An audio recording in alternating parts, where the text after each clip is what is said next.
Hello everyone, Ernest അക്കാഡമിയുടെ പുതിയൊരു വീഡിയോയിലേക്ക് എല്ലാവർക്കും സ്വാഗതം. VSSCയുടെ രണ്ട് നോട്ടിഫിക്കേഷൻസ് വന്നിരുന്നു, ടെക്നിക്കൽ അസിസ്റ്റന്റ്, സയന്റിഫിക് അസിസ്റ്റന്റ്. അപ്പോൾ നമ്മൾ ഇന്നലെ അതിന്റെ ഡീറ്റെയിൽഡ് ആയിട്ടുള്ളൊരു വീഡിയോ ചെയ്തിരുന്നു. അപ്പോൾ നമ്മൾ ഇന്ന് വന്നിരിക്കുന്നത് ഈ എക്സാമിന് ആർക്കൊക്കെ അപ്ലൈ ചെയ്യാൻ സാധിക്കും എന്നതിനെക്കുറിച്ച് പറയാനായിട്ടാണ്. അപ്പോൾ എല്ലാവർക്കും ഉള്ളൊരു ഡൗട്ടാണ്, ഇതിന്റെ ക്വാളിഫിക്കേഷൻ എന്താണ്, ഡിപ്ലോമയാണോ അതോ ബിടെക് ആണോ എന്നുള്ളൊരു ഡൗട്ട് എല്ലാവർക്കും ഉണ്ട്. അപ്പോൾ നമ്മൾ ഇന്ന് ഈ വീഡിയോയിൽ ഇതിന്റെ എസെൻഷ്യൽ ക്വാളിഫിക്കേഷൻ എന്താണെന്നുള്ളതാണ് നോക്കുന്നത്. അപ്പോൾ നമുക്ക് ഓരോ പോസ്റ്റായിട്ട് നോക്കാം.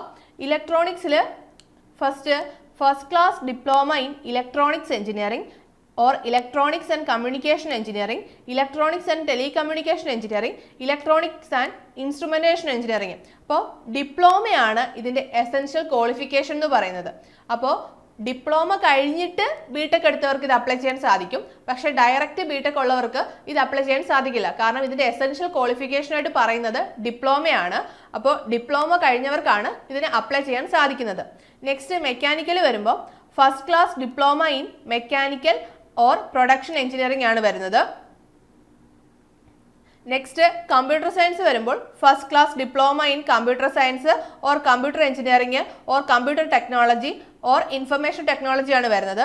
നെക്സ്റ്റ് ഓട്ടോമൊബൈൽ വരുമ്പോൾ first class diploma in automobile engineering ആണ് വരുന്നത്. നെക്സ്റ്റ് സിവിൽ വരുമ്പോൾ first class diploma in civil engineering. അപ്പോൾ ഓർക്കുക, എസെൻഷ്യൽ ക്വാളിഫിക്കേഷൻ എന്ന് പറയുന്നത് ഡിപ്ലോമയാണ് ഇവിടെ. നെക്സ്റ്റ് സയന്റിഫിക് അസിസ്റ്റന്റിലേക്ക് വരുമ്പോൾ രണ്ട് പോസ്റ്റുകളാണ്, ഫിസിക്സിലും കെമിസ്ട്രിയിലും. അതിൽ first class bachelor degree in physics ആണ് ഫിസിക്സിന് വേണ്ടത്. Next first class bachelor degree in chemistry ആണ് കെമിസ്ട്രിക്ക് വേണ്ടത്. അപ്പോൾ സയന്റിഫിക് അസിസ്റ്റന്റിന് ബാച്ചിലർ ഡിഗ്രി ഇൻ റിലവൻറ്റ് ഫീൽഡും ടെക്നിക്കൽ അസിസ്റ്റന്റിന് ഡിപ്ലോമയുമാണ് വേണ്ടത്. പിന്നീടുള്ളൊരു ഡൗട്ടാണ്, ഇപ്പോൾ റിസൾട്ട് വെയിറ്റ് ചെയ്തിരിക്കുന്നവർക്ക് ഇത് അപ്ലൈ ചെയ്യാൻ സാധിക്കുമോ എന്നുള്ളത്.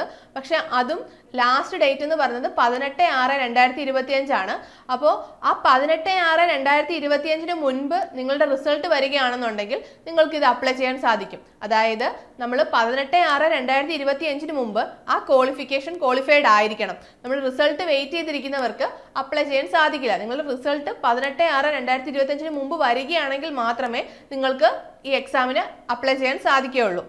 പിന്നീട് ഈ പോസ്റ്റ് ടെമ്പററി ആണ്, ബട്ട് ലൈക്ലി ടു കണ്ടിന്യൂ ആണ് നേച്ചർ. അപ്പം ഇത് നമ്മുടെ നോട്ടിഫിക്കേഷനിൽ എടുത്തു പറയുന്നുണ്ടത്.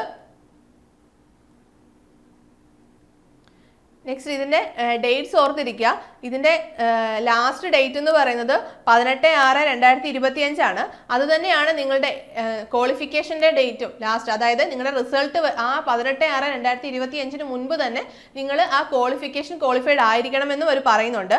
ഇത് ആപ്ലിക്കേഷൻ സ്റ്റാർട്ട് ചെയ്തത് 4/6/2025 ആയിരുന്നു. അപ്പം ആപ്ലിക്കേഷൻ ലൈവ് ആണ്. അപ്ലൈ ചെയ്യാത്തവരൊക്കെ നിങ്ങളുടെ ക്വാളിഫിക്കേഷൻ അനുസരിച്ച് അപ്ലൈ ചെയ്യാൻ സാധിക്കുന്നവരൊക്കെ അപ്ലൈ ചെയ്യണം. ഇത് നല്ലൊരു അവസരമാണ്, ഇതാരും മിസ് ചെയ്യരുത്. ഇതിൻ്റെ നമ്മുടെ VSSCയുടെ സൈറ്റിൽ കയറിയാൽ നിങ്ങൾക്ക് ഇതിൻ്റെ ഡീറ്റെയിൽഡ് ആയിട്ടുള്ള നോട്ടിഫിക്കേഷനും നിങ്ങളുടെ ആപ്ലിക്കേഷനും ഒക്കെ നിങ്ങൾക്ക് ആ സൈറ്റ് വഴിയാണ് നിങ്ങൾ കൊടുക്കുന്നത്. അപ്പോൾ നിങ്ങളത് കറക്റ്റായിട്ട് ആ വെബ്സൈറ്റിലൂടെ കൊടുക്കാൻ വേണ്ടിയിട്ട് ശ്രമിക്കുക. നമ്മുടെ ഏണസ്റ്റ് അക്കാഡമിയിൽ ISRO VSSC ടെക്നിക്കൽ അസിസ്റ്റന്റിന്റെ കംപ്ലീറ്റ് കോഴ്സസ് അവൈലബിൾ ആണ്. അപ്പോൾ നിങ്ങൾക്ക് നമ്മുടെ കോഴ്സിൽ ലൈവ് പ്ലസ് റെക്കോർഡഡ് ക്ലാസ്സസും അതേപോലെ ഡൗട്ട് ക്ലിയറൻസ് സെക്ഷൻസ്, ഒരു മെന്റർ സപ്പോർട്ട് ഉണ്ടായിരിക്കും, വാട്സപ്പ് ഗ്രൂപ്പുകൾ ഉണ്ടായിരിക്കും. അതേപോലെ നിങ്ങൾക്ക് നിങ്ങൾക്ക് മോക്ക് ടെസ്റ്റുകളൊക്കെ നമ്മൾ പ്രൊവൈഡ് ചെയ്യുന്നുണ്ട്. അപ്പോൾ നിങ്ങൾക്ക് ആ എക്സാം ക്രാക്ക് ചെയ്യാനുള്ള എല്ലാ കണ്ടന്റും നമ്മുടെ കോഴ്സിൽ അവൈലബിൾ ആയിരിക്കും. അപ്പോൾ നിങ്ങൾക്ക് നമ്മുടെ കോഴ്സിനെ കുറിച്ച് അറിയാനും നമ്മുടെ കോഴ്സിൽ ജോയിൻ ചെയ്യാനുമായിട്ട് നിങ്ങൾക്ക് താഴെ കാണുന്ന ഗൂഗിൾ ഫോം ഫില്ല് ചെയ്യാവുന്നതാണ്. അപ്പോൾ നമുക്ക് അടുത്തൊരു വീഡിയോയുമായി വീണ്ടും കാണാം. All the best.